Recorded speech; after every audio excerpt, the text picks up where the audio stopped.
Zemშვიდობისა მქართველებო, დღეს არის 12 ივნისი და ახლა არის 4 საკლია 20 წუთი. ერთი პატარა განცხადება მინდა გავაკეთო. ზეგ, ესე იგი 14 ივნისს მე მივიდივარ თბილისში და მეგობრების დროს ასაკეთებს ეს კაცი.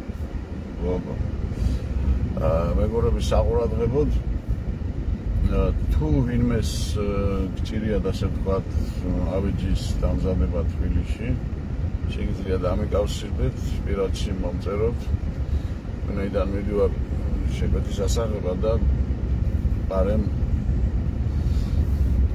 ვისაც სჭირდება კიდე გაიგეთებდით გარგავის, როგორც თქვენ მოისურვებით. მაგის ამის შესახებ კიდე მე რეკლამა მქონდა დადებული, თუ როგორ ავეჯს ვაკეთებ და რამდენი წლის სტაჟით სამაქვს და ყველაფერი. აი გარდა ის ფილმზე მუშაობა კი მიდის, ახლა მეორე ნაწილს ვიწერ. პირველი ჯერ დამონტაჟებული არ მაქვს ჩაწერილი მაგას, რომ დაელოდეთ დღეს საღამოს. შეიძლება 10 საათამდე, 11-12 საათამდე დღეს იქნება აუცილებლად პირველი ნაწილი მაინც. აბა კარგად.